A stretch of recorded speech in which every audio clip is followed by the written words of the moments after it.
See, this is video 3 of the scam. See, when you've been scammed, so when you were raised around scammers in your family, when you married a high-level Pentecostal scammer, missionary scammer, when you married another scammer that was low-level, she's for the street scammer, and you see scams from bosses, you see scams from employees, you see scams from online, Yahoo. Some of these top channels with millions of views that you really trust, they're scammers, because if you make a comment, they send you a link saying, join us and join this chat, send me a text, like they're your best friend. They won't talk to you about investment, but it's about putting money in their investment. So when you've seen scams in the bloodline, when you married a scam, when you've seen online catfish, when you've worked for scammers. I had one boss about 20 years ago. She stole my motorcycle. She said, it was cheap. I mean, it's $1,500, a Honda. I really didn't want to have it. I didn't want it anymore. She probably did me a favor because I'm still alive. A friend of mine said, let's take her to court.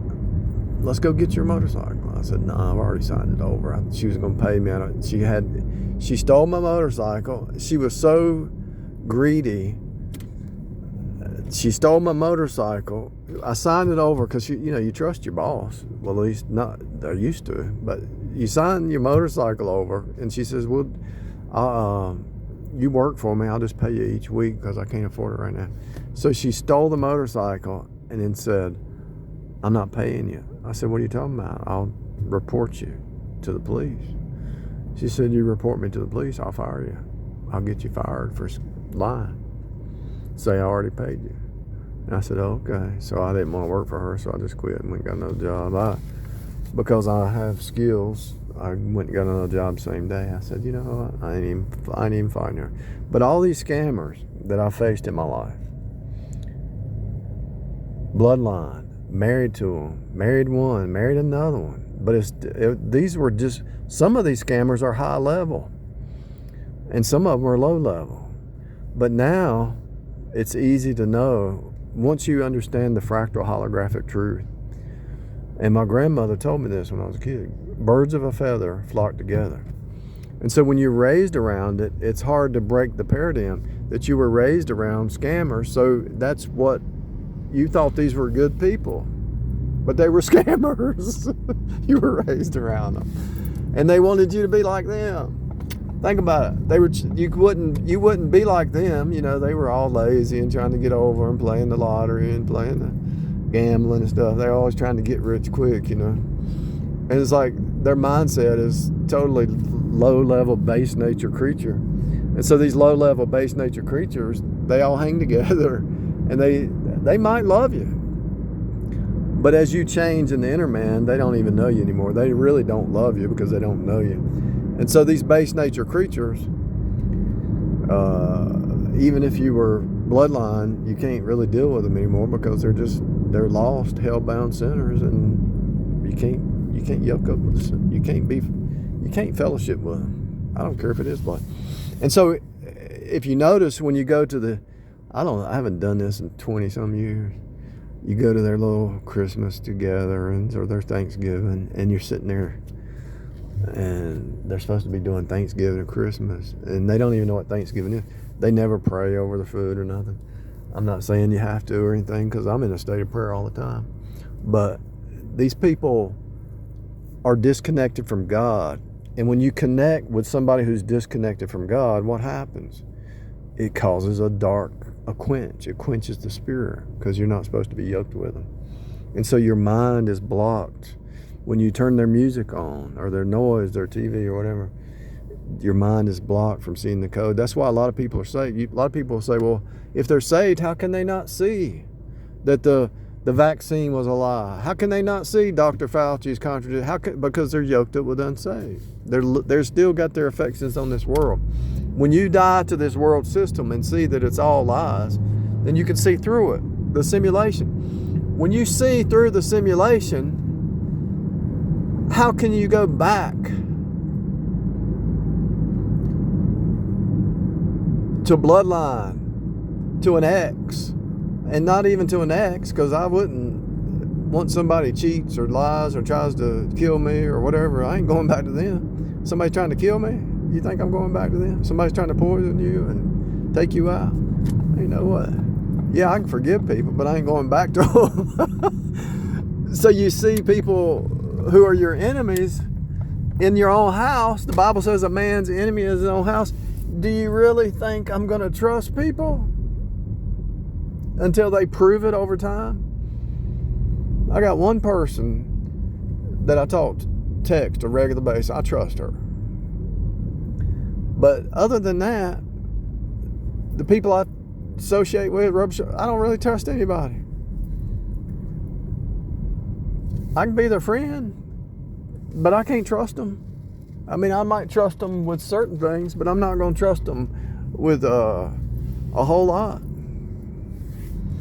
They're going to have to prove it.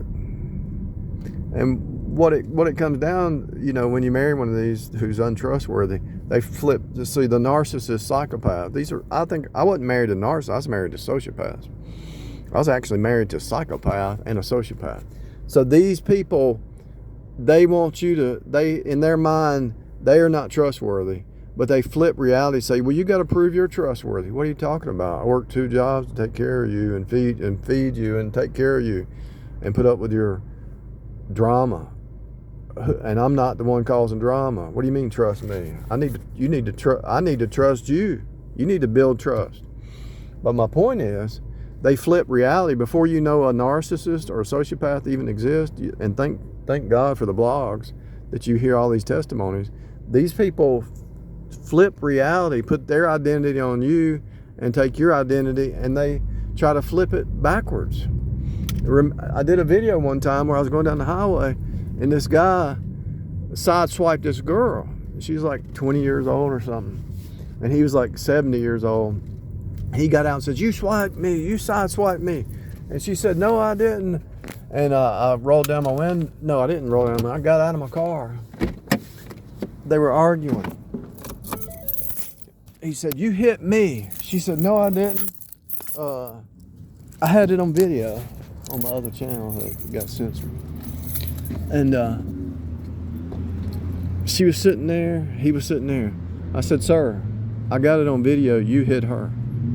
He was a 70-year-old man. I said, it's a shame that you're 60, 70 years old and this girl's 20 and you're doing this to her at her young age. You're a sad case. He says, you're working with her, aren't you? I said, I don't know her. I said, but I got the video, and I got the video of where you swiped her. And when the police showed up, I showed her the video where he hit her, and his little story fell apart. And I'm sure the lawyers had the video because I just gave the policeman the link to the YouTube.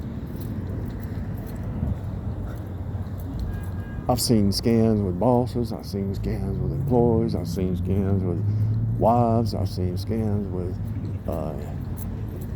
in-laws, which are outlaws. I've seen scams with churches. I've seen scams with bloodline. I've seen so many scams. How in the world can you? And I actually was at a Food Line one time and I saw a guy stealing stuff, and I told the lady at the counter, I said, the guy over there is stealing from him. She said, I know, but we can't do anything because if you say anything, he might go off. She was scared of it. I've seen it, and she might have been working with him. I actually seen scams at fast food where somebody was their friend and they were giving free food to their friend. They'd come through the line and they'd know them. She'd say, how much? Or she said something like, do I need to pay? She said, no, you can have it. Something like that. The scams. The scams I've seen,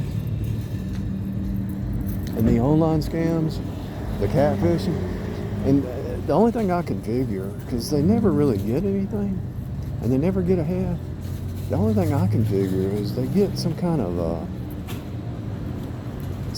joy for doing it. They enjoy doing evil.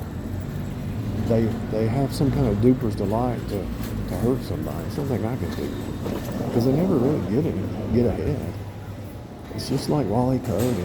They never get anything. Even if they hurt somebody, the person recovers and just gets wiser, because they're all the same. So let's say you marry a Jezebel, and then another Jezebel shows up on scene, and she's playing the same game. You get wiser. They're actually hurting themselves. It's bizarre. I mean, it is bizarre how the evil always destroy themselves. And they end up being alone, so they have to find another evil person, and they end up getting hurt because the saved people don't yoke up with them once they learn the lessons. So they yoke up with other evil, and they get hurt worse because they find somebody more evil, because they don't have the discernment. They don't have the discernment